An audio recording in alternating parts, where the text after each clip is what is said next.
Bonjour à tout le monde. Alors dans cette vidéo, on va voir comment effectuer un changement de base sur la matrice d'une application linéaire. Autrement dit, on va donner un exemple d'application de cette formule qui est ici, là, que la matrice de f dans de nouvelles bases B' et C' se calcule en fonction de la matrice de f dans des bases connues B et C. La matrice est déjà connue ici, et ici on va utiliser les matrices de passage de la base B à la base B' et C à la base C'. Alors donc ici, les bases B et C sont les bases canoniques de l'espace B de départ, donc c'est XY, c'est R2, et l'espace à l'arrivée, 3 coordonnées, c'est R3. Donc B et C sont les bases canoniques, du coup on pourra écrire très facilement la matrice de F dans les bases canoniques, et ensuite on va utiliser les matrices de passage, sachant que la base B' est donnée par ces deux vecteurs-là au départ, et la base C' est donnée par ces ces trois vecteurs-là à l'arrivée. Donc c'est parti, on va travailler pour trouver chacune des matrices avant de pouvoir faire le produit matriciel. Le premier truc que je vous propose, c'est de calculer la matrice de F dans les bases B et C. Pour ça, je vous rappelle qu'on met en colonne les images des vecteurs de base. Donc en colonne, dans la première colonne, je vais mettre l'image du premier vecteur de la base B, qui est la base canonique, c'est-à-dire le vecteur 1, 1, 0. Dans la première colonne. Donc 1 pour x et 0 pour y. Ici, en première coordonnée, ça me fait 1. En deuxième coordonnée, ça me fait 2. Et en troisième coordonnée, ça me fait 1 moins 0, ça fait 1. Dans la deuxième colonne, je vais mettre l'image du deuxième vecteur de la base canonique, c'est-à-dire 0, 1. Donc je vais mettre 0 pour x, 1 pour y. Première coordonnée, c'est ça. X plus y, ça fait 1. Deuxième coordonnée, 2x plus 3y, ça fait 3. Troisième coordonnée, ça fait moins 1. Ok, et si ça va un peu vite pour vous, sachez qu'il y a une vidéo qui détaille ce truc-là. J'essaie de vous mettre un lien ici, là.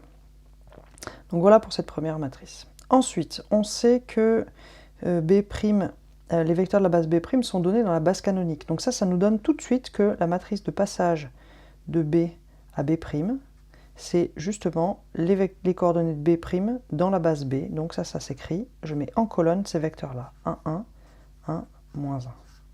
Pareil pour C', le passage de C à C', on met C' dans C. Donc ça, c'est une matrice où je mets C', premier vecteur de base dans la première colonne, deuxième vecteur de base dans la deuxième colonne, troisième vecteur de base dans la troisième colonne.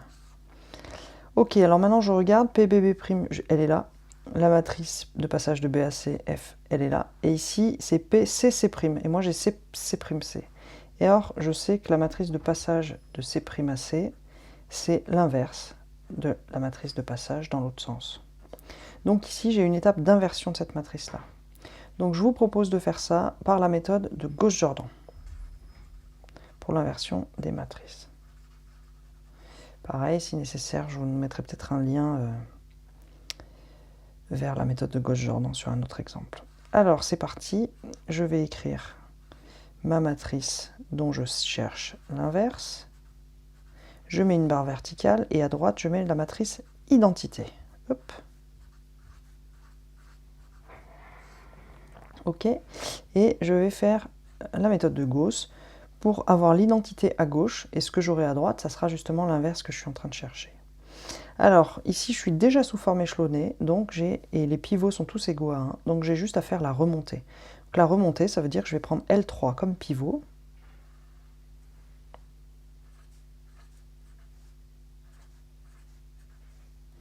Je ne touche pas à L3. Et ensuite, ici, je vais mettre un 0. Donc, je vais faire L2 moins L3 pour faire ça. Et ici, je vais mettre un 0 aussi. Je vais faire L1 moins L3 pour faire ça. Alors, c'est parti. L1 moins L3, ça fait 1, 1, 0. 1, 0, moins 1. L2 moins L3, ça fait 0, 1, 0. Et ici, ça va faire 0, 1, moins 1. On continue. Il ne reste plus qu'une seule étape avant d'arriver à la matrice identité. J'ai déjà mis des 0 là. Il me reste juste à mettre un 0 là en faisant simplement L1 moins L2. Je ne touche ni à L2 ni à L3. Donc en faisant L1 moins L2, j'obtiens 1, 0, 0. Ici, 1, moins 1. Et moins 1 moins 1, j'obtiens 0. L2 ne bouge pas. L3 ne bouge pas. Ici, j'ai la matrice identité, donc ici, c'est l'inverse voulu. Autrement dit, matrice de passage de C' à C est donnée par 1, 0, 0, moins 1, 1, 0, 0, moins 1, 1. Ok? Maintenant que j'ai fait ça, il ne me reste plus qu'à appliquer cette formule, donc à faire le produit matriciel. Je vais prendre un nouveau papier pour faire ça. Alors, le produit matriciel, écrivons-le peut-être. Donc, la matrice de B' de F dans les bases B' et C', donc c'est P, C', C, matrice de B à C de F, P, B, B'.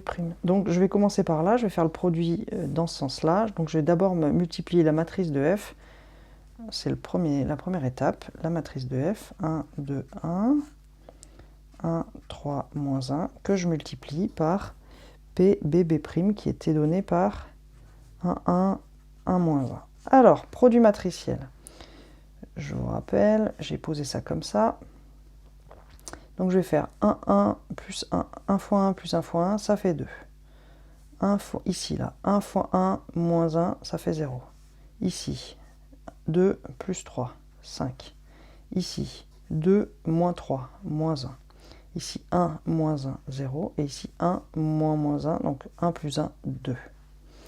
Ok, maintenant j'ai à faire, une fois que j'ai calculé, donc ça me donne ce produit-là. Et j'ai à faire le produit par la matrice de passage de C à C' que j'ai calculé tout à l'heure. Donc je peux repartir d'ici, je vais prendre cette matrice-là, et je vais la multiplier par la matrice 1, moins 1, 0, 0, 1, moins 1, 0, 0, 1, qui est justement PCC'. Donc c'est parti, ici je vais faire le produit là-dedans. Donc ici 2, moins 5, 0, ça fait moins 3. En dessous, 2 fois 0, 5, et 0, donc ça fait encore 5. 2 fois 0, 5 fois 0, 0 fois 1. Ici, là, 0 fois 1, moins 1, ça fait 1, et pas de 2. Ici, 0, moins 1, moins 2, ça fait moins 3. Et enfin, 0, 0 et 2. Donc ce truc-là, c'est le produit de cette première matrice qui était ça, cette deuxième matrice qui était ça, et cette troisième qui est ça. Donc j'ai trouvé ça, ce qui me donne la matrice de F dans les bases B' et C'. B' au départ, C' à l'arrivée, est donnée par moins 3, 5, 0, 1, moins 3 et 2. Et si vous comparez avec la vidéo où on a calculé d'une autre manière, vous pourrez voir que c'est bien effectivement le même résultat, ce qui conclut le calcul. Voilà.